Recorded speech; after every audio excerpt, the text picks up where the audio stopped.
సంక్రాంతి సినిమాలన్నీ కూడా బాక్సాఫీస్ దగ్గర వర్కింగ్ డేస్ లోకి అడుగుపెట్టాయి. మెగాస్టార్ చిరంజీవి నటించిన మనశంకర వరప్రసాద్ గారు సినిమా ర్యాంపేజ్ ను కొనసాగిస్తూ ఉండగా మిగిలిన సినిమాలు ఎలాంటి ప్రదర్శనను ఈ రోజు కొనసాగిస్తున్నాయన్నది ఆసక్తికరంగా మారగా, ముందుగా 11వ రోజులో ఎంటర్ అయిన రాజాసాబ్ మూవీ బాక్సాఫీస్ దగ్గర ఈ రోజు కంప్లీట్ గా స్లో డౌన్ అయ్యి 70-80% వరకు డ్రాప్స్ ను సొంతం చేసుకుంటూ ఉండగా, బాక్సాఫీస్ దగ్గర ఓవరాల్ గా సినిమా ఈ రోజు ప్రెజెంట్ ట్రెండ్ ను బట్టి చూస్తూ ఉంటే 40 నుండి 45 లక్షల రేంజ్ లో షేర్ ను అటు ఇటుగా అందుకునే అవకాశం ఉంది. ఆఫ్లైన్ టికెట్ సేల్స్ లెక్కలు బాగుంటే వరల్డ్ వైడ్ గా బాక్సాఫీస్ దగ్గర 70 లక్షలకు అటు ఇటుగా షేర్ ను సినిమా సాధించవచ్చు. ఇక 7వ రోజులో అడుగుపెట్టిన రవితేజ భర్త మహాశయులకు విజ్ఞప్తి సినిమా పరిస్థితి కూడా ఇలానే ఉండగా సినిమా డ్రాప్స్ ను సొంతం చేసుకోగా ఈ రోజు 40-45 లక్షల వరకు షేర్ ను తెలుగు రాష్ట్రాలలో వరల్డ్ వైడ్ గా 55 నుండి 60 లక్షల వరకు షేర్ అందుకునే ఛాన్సెస్ ఉన్నాయి. ఇక 6వ రోజులో అడుగుపెట్టిన అనగనగా ఒక రాజు సినిమా బాక్సాఫీస్ దగ్గర మంచి హోల్డ్ ను చూపెడుతూ ఉండగా డ్రాప్స్ పరంగా 50-60% వరకు డ్రాప్స్ ను అయితే సొంతం చేసుకుంది. ఆన్లైన్ టికెట్ సేల్స్ లో ఆఫ్లైన్ లో పర్వాలేదనిపించే విధంగా ట్రెండ్ ను చూపెడుతూ ఉన్న సినిమా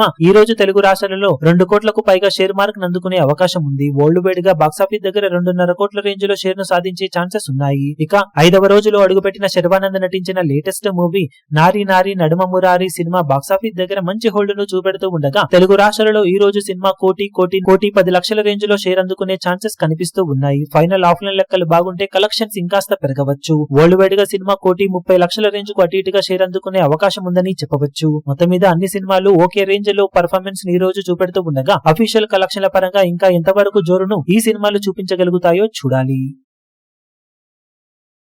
ఈ వీడియో మీకు నచ్చినట్లయితే లైక్ చేయండి, షేర్ చేయండి, ఛానల్ ను సబ్స్క్రైబ్ చేయడం మాత్రం మరవకండి. ఏ చిన్న అప్డేట్ ను మిస్ అవ్వకూడదు అనుకుంటే బెల్ ఐకాన్ ను ప్రెస్ చేయండి.